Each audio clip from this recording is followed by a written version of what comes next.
Halo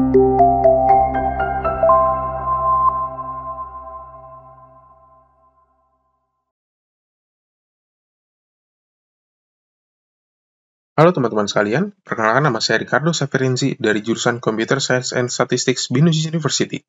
Pada kesempatan kali ini, saya menjadi autor dari materi Z-test, T-test, dan confidence interval. Teman-teman akan diajarkan mengenai konsep dari uji hipotesis, mulai dari uji Z dan uji T. Dan teman-teman juga akan diajarkan mengenai confidence interval, serta cara penggunaan uji Z dan uji T. Lalu akan ada soal-soal yang akan dibahas dari kedua konsep uji hipotesis tersebut. Learning outcomes dari materi ini adalah teman-teman diharapkan memahami konsep uji Z dan uji T, serta cara penggunaannya. Teman-teman juga diharapkan dapat memahami perbedaan dari uji Z dan uji T, lalu teman-teman dapat mengaplikasikan uji Z dan uji T dalam kehidupan teman-teman sehari-hari. Halo semuanya, perkenalkan nama saya Bella Nadia Aurelia dari jurusan Computer Science and Statistics. Pada kesempatan kali ini saya akan menjelaskan materi mengenai pengantar uji hipotesis. Nah, hipotesis ini adalah dugaan, sedangkan hipotesis statistik adalah dugaan tentang parameter. Parameter merupakan ukuran-ukuran yang diperoleh dari populasi. Misalnya rata-rata populasi yang dilambangkan sebagai mu, varians populasi yang dilambangkan sebagai sigma kuadrat, dan proporsi populasi yang dilambangkan sebagai P. Nah, jenis hipotesis statistik itu ada hipotesis null, H0 yang merupakan dugaan awal. Jadi, H0 ini bisa kita dapatkan dari data-data yang kita ketahui ataupun dari pendapat orang lain. Lalu hipotesis alternatif H1 yaitu adalah lawan dari H0, itu kebalikannya dari H0. Lalu adalah jenis pengujian hipotesis, itu dibagi menjadi dua, yaitu ada uji hipotesis satu arah dan uji hipotesis dua arah.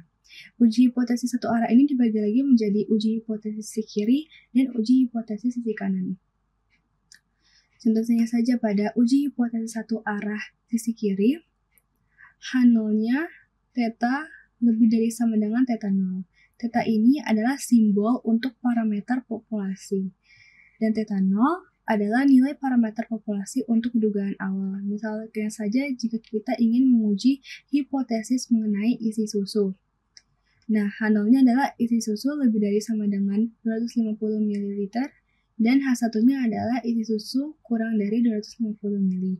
Dan bagaimana sih cara kita menentukan mana H0, mana H1?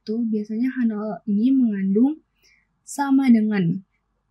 Bisa teman-teman perhatikan bahwa di H0 ini ada tanda lebih dari sama dengan, kurang dari sama dengan, dan sama dengan. Oke, lalu selanjutnya adalah prosedur uji hipotesis. Langkah pertama yang harus kita lakukan adalah merumuskan H0 dan H1-nya ya. Lalu yang kedua adalah menetapkan confidence level seperti alpha yang akan kita gunakan. Lalu setelah kita mengetahui alpha yang akan kita gunakan, kita bisa menentukan nilai kritisnya. Lalu yang ketiga adalah melakukan uji statistik. Ini berdasarkan study case, bisa menggunakan uji statistik uji Z ataupun uji T.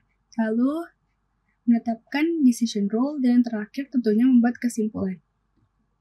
Nah, pada uji hipotesis ini ada uji Z dan uji T. Supaya kita bisa mengetahui perbandingan antara kedua uji ini, mari kita perhatikan tabel berikut. Oke. Uji Z ini adalah uji statistik yang digunakan untuk menentukan apakah rata-rata populasi berbeda dari nilai yang dispekulasikan dengan varians yang diketahui. Sedangkan uji T adalah uji statistik yang digunakan untuk menentukan apakah rata-rata dua populasi berbeda dengan varians yang tidak diketahui. Tabel yang digunakan pada uji Z adalah tabel distribusi normal. Sedangkan pada uji T menggunakan tabel distribusi T.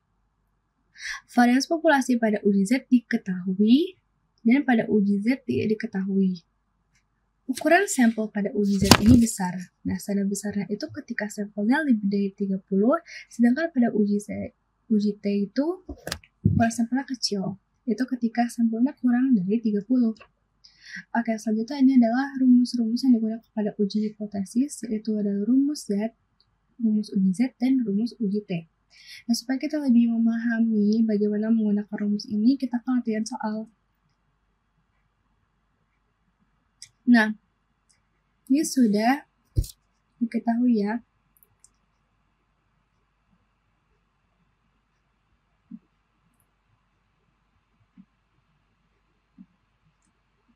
Seorang pelajar yang apakah rata-rata tinggi badan siswa di sekolahnya berbeda dari 170 cm. Data menunjukkan bahwa simpangan baku tinggi badan adalah 10 cm dan dari sampel 50 siswa diperoleh rata-rata tinggi badan 172 cm. Nah, ini kita sudah mengetahui bahwa X bar-nya 172 cm, mu nolnya 170 cm, dan simpangan baku 10, N-nya 50. Nah, untuk menentukan hipotesis yang dirumuskan, ini caranya adalah kita harus mengetahui dari soalnya dulu ya. Di soal ini ada pernyataan, apakah rata-rata tinggi badan siswa di sekolahnya berbeda dari 170 cm. Pernyataan yang kita ketahui dalam soal, kita masukkan ke dalam H1. Gitu nih. Rata-rata tinggi badan siswa di sekolahnya berbeda dari 170 cm dan di H1 ini tidak sama dengan 170 cm. Lalu H0-nya ini tinggal kebalikannya, lawannya dari H1. Lalu selanjutnya kita menentukan nilai Z kritis.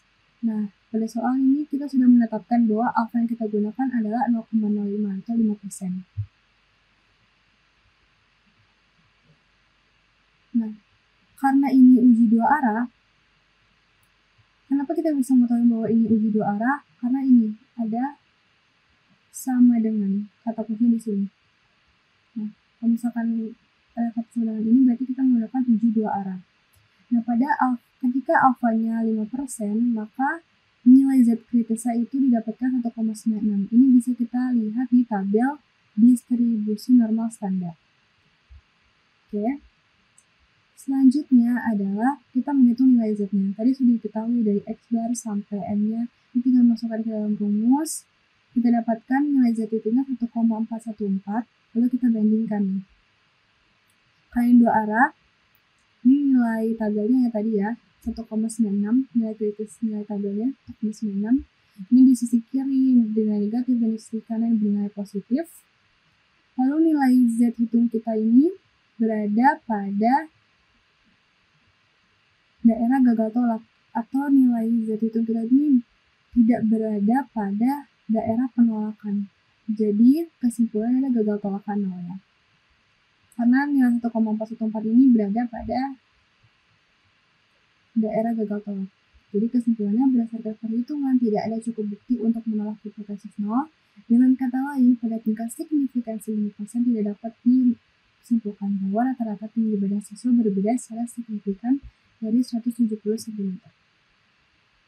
Lalu untuk UGT-nya nanti kita akan bahas pada latihan soal ya. Oke, selanjutnya adalah confidence interval. Nah, confidence interval ini adalah rentang nilai yang digunakan untuk memperkirakan parameter populasi. Confidence interval memberikan gambaran tentang ketidakpastian estimasi. Misalnya, jika kita memiliki confidence interval 95% untuk rata-rata tinggi badan antara 168 cm dan 170 cm. Kita dapat mengatakan bahwa kita yakin 90% bahwa rata-rata tinggi badan populasi berada dalam rentang tersebut. Nah, harus dibuktikan dengan rumus yang ada di sebelah kanan ini. Oke. Supaya kita lebih paham, kita akan bikin soal.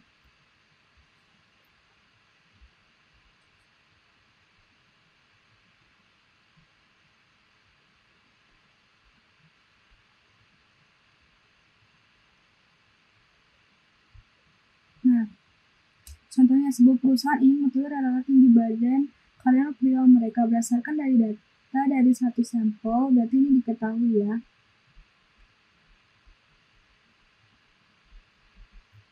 N-nya sama dengan 100. Lalu rata-rata tinggi badannya, X bar-nya 170. Standar deviasinya 10 dan confidence intervalnya 95%, berarti alfanya 0,05. Jadi kalau 0,05 ini berarti nilai Z-nya 1,96 ya. Ini didapatkan dari tabel distribusi normal. Selanjutnya, kita menghitung margin of error. Margin of error-nya rumusnya adalah nilai Z dikali standar deviasi per akar kan nanti 1,96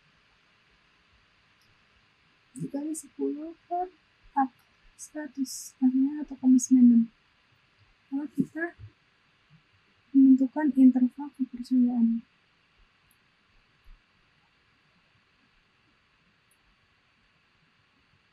Bisa X bar plus minus margin of error. Nah, X barnya 170 ya. 170 dikurang margin of errornya sudah kita hitung tadi 1,96, 170 tambah 1,96. Hasilnya 168,04 kali 1,96 hasilnya. Jadi, dengan tingkat kepercayaan sebesar 95%, rata-rata tinggi badan karyawan pria berada pada rentang yang A jawabannya.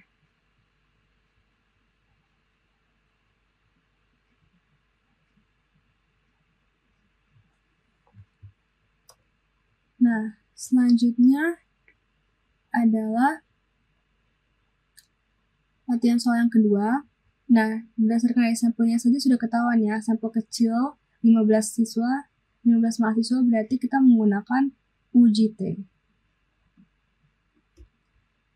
Misalkan seorang peneliti ingin menguji apakah rata-rata waktu belajar mahasiswa berbeda dari 5 jam per minggu. Dari sampel 15 mahasiswa diperoleh rata-rata waktu belajar 4,5 jam dengan simpangan baku 1 jam. Ini ketahui ya, X barnya 4,5, new nolnya 5, S-nya 1, dan N-nya 15. Dan langkah pertama tentunya kita menentukan hipotesisnya. H0-nya berarti new sama dengan 5, H1-nya new tidak sama dengan 5. Karena ini ada sama dengan, berarti kita menggunakan uji hipotesis dua arah. Oke, menentukan nilai kritis. Untuk menentukan nilai kritis pada uji T, kita menggunakan tabel distribusi T. Nah, tabel distribusi T itu kita memerlukan alfanya. Alfanya tadi sudah diketahui ya, 0,025. Ini alfanya 0,05. Dan derajat kebebasannya itu diperoleh dari N dikurang 1. N-nya tadi 15. Ini 15 dikurang 1, 14. Dan cara menentukan nilai kritisnya adalah seperti ini. Tadi kan alfa untuk dua arah adalah 0,05 dan derajat kebebasan tadi 14 ya. Berarti dapatkan nilai kritisnya 2,144. Kita buatkan menjadi 2,145. Selanjutnya kita menentukan nilai T-nya. Nilai T-nya itu adalah yang nilainya sudah diketahui, ini tinggal masukin rumus aja, kita mendapatkan nilainya 1,937. Lalu mengambil keputusan, tadi T hitungnya sudah kita hitung ya, 1,937. Nilai tabelnya 2,145. Ini kriteria gagal tolaknya ketika T hitungnya kurang dari T tabel.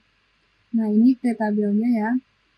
Ini sisi kirinya bernilai negatif, sisi kanannya bernilai positif, dan nilai T hitungnya itu tidak berada pada daerah penolakan.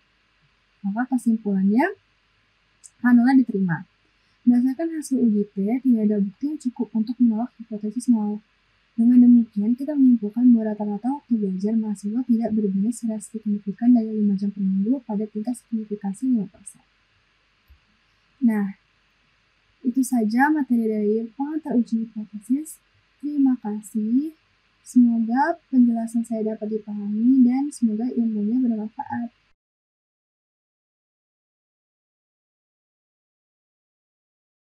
Sekian video pembelajaran mengenai uji Z, uji T, dan confidence interval. Terima kasih atas perhatiannya. Selamat belajar, teman-teman.